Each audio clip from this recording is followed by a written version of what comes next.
Yeah, I'd say, another night in the Big Ten. Happens to bring in another really good basketball team, one that was picked the season to be the best team in the country. So, looking back at Maryland, Maryland was really good and played exceptionally well. I thought our pace of our offense was a big problem. Our cuts became slow, and it became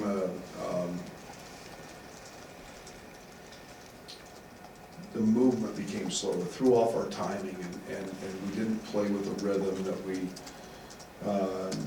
like to play with on that end. But it's hard to overcome 1 for 13 start in the second half. I felt great about our defense. They shot 36% the second half, and yet, you know, we just missed some shots. We got the ball where we wanted to open the half, and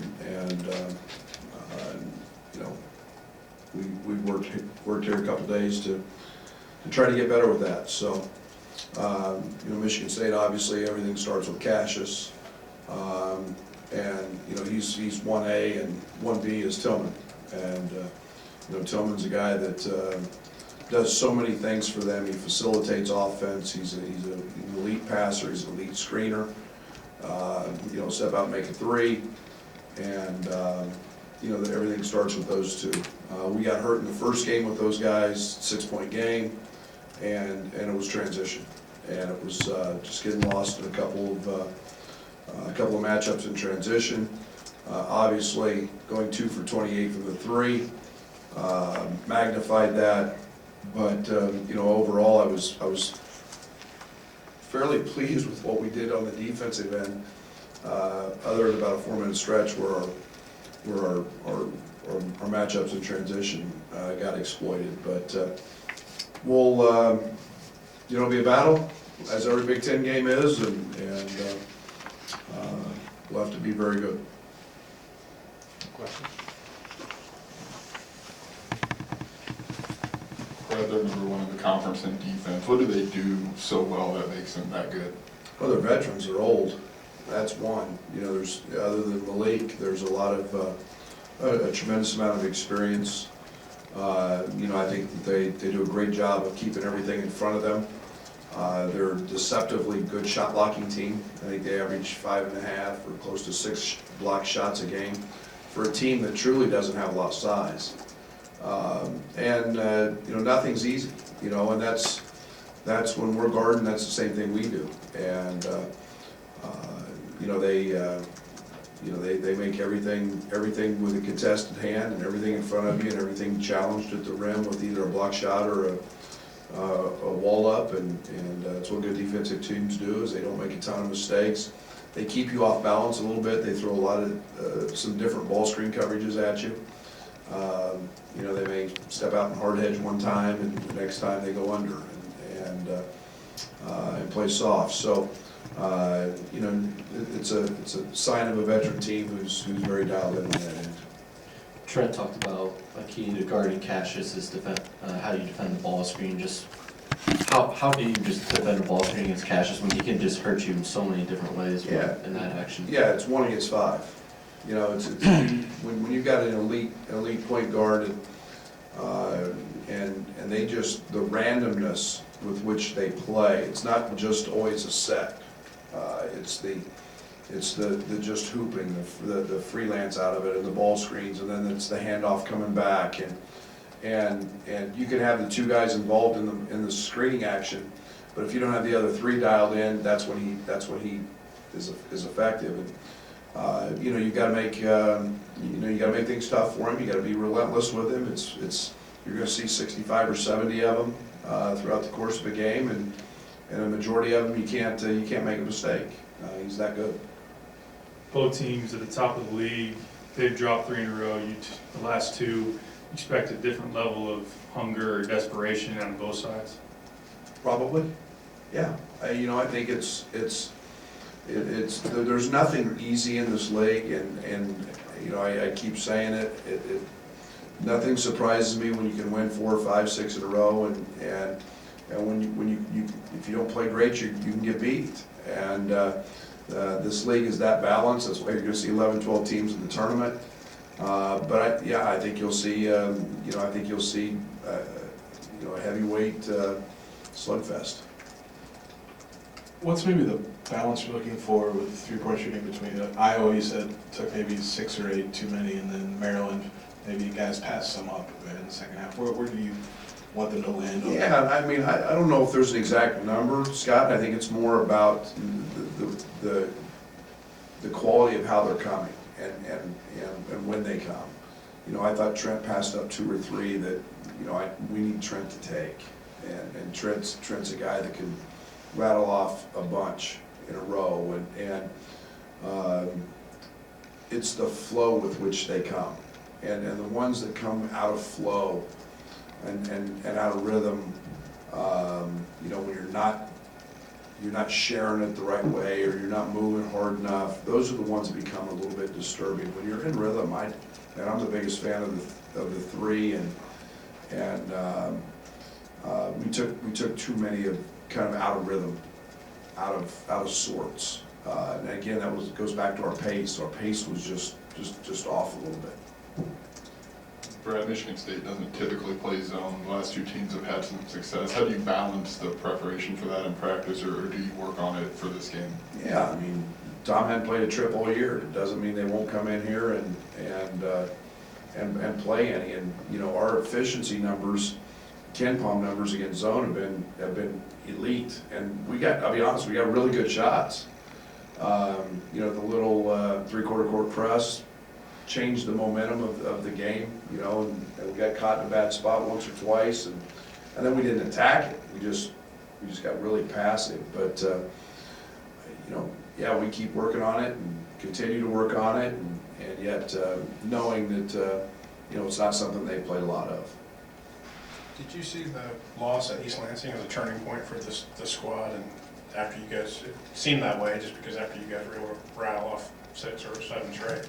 Well, I thought what we did there was we guarded. It kept us in the game, and at that time we really were trying to make a change offensively in terms of getting into some of our ball screen stuff a little more, and yet we weren't efficient. We become better at it. So. It was probably was a turning point, and I thought our kids fought and hung in there, and yet it wasn't a night where we played very well, to be honest.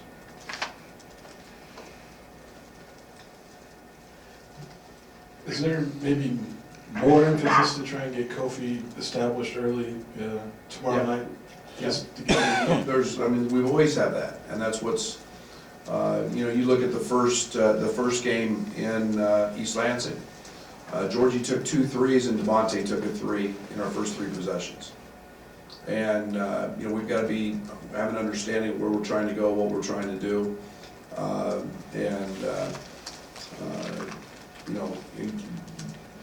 everything we do, we try to get the ball as close as we can to the rim and play inside out. And we have a saying, love the rim like the 3. And when you're shooting them quick with 16, 17 on the clock, that's not doing a very good job of emphasizing trying to get the ball where we need it, and we've got to be better at that tomorrow. The last 2 games, Georgie's had turnovers deep in the backcourt late in games. Anything you have to say to him about that and trying to fix that issue? Yeah, don't be casual. I mean, just, the one at Iowa was Trent's wide open, nobody was in 22 feet of him, and this other one was just an outlet, and that happens, and he's got his whole career without those, and let's just stay focused and not be casual. Brad, you are one of a few coaches in the league, like Tom Izzo, that has the fortune of their son playing on the team.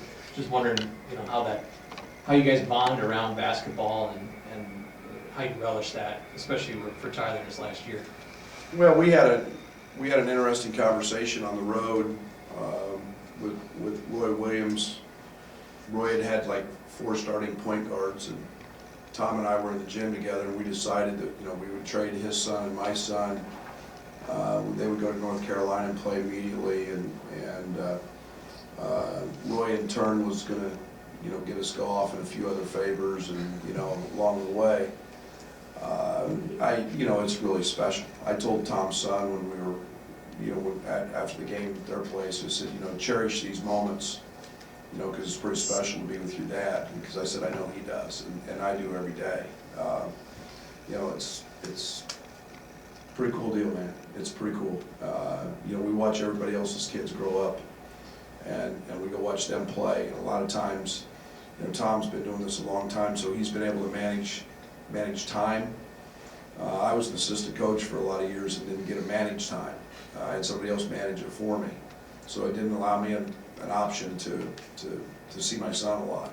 And so I think we both relish those opportunities and know how cool it is every day to see our sons every day.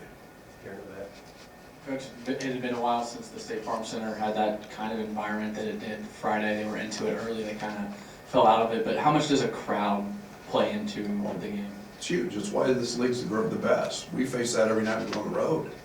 I mean, it's, you know, 19,000 in Maryland, and I mean, it was that way in Ann Arbor, it was that way in Madison, it was that way. I mean, it's not, so it's important. You know, there's no doubt that, you know, the hometown crowd is a big part of everybody's success in this league, and it impacts the game, the energy, the emotion, and you know, unfortunately, we didn't keep it going.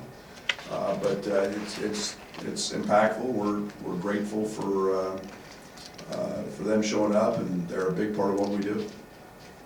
After the loss in East Lansing, it's come out that there was a players-only meeting, and there was, I'll call it a players' discussion. Having been a player yourself, what kind of impact can those have if the right guys are talking, the right guys are leading it, and I would assume you're okay with them having it? As long as they're the right guys, absolutely. You know, that's what this is all about. This is their team. We're us coaches help guide them and mold them, but this is their team. These are their friends for life, and the memories that they're going to create. So I'm a big fan of those, and you know, it was probably needed at that time, and it's kudos to those guys for stepping up and handling that situation. I mentioned Michigan State's defense as a culture, and you've talked about, you know, you guys are similar. Do they offer a roadmap? I mean, they've had a lot of success with that for a while. Can you point to what they've done to some of your guys to get that buy-in on defense, or early, I guess, in your time here? Do it all the time. I mean, I think any elite team, you look at any elite team, and you're going to find a coach who is very demanding of his players, and they guard. There's not a, you can talk offense all you want, but you're going to find a coach that his teams always guard. And there's a reason that, you know, Michigan was as good as they were last year. He was in Michigan. They were the best defensive team in our league. Defense travels, defense wins. And the culture that Tom has and the toughness with which they do things, I love. It's everything that I'm about. There's a reason Bob Huggins has 800 wins or whatever he's got, you know, ungodly amount. They guard. So it's, you know, Bill Self's got 700 now, so they guard. And there's a toughness about with which they do things, and Tom's done it at an elite level for a long time. Thank you.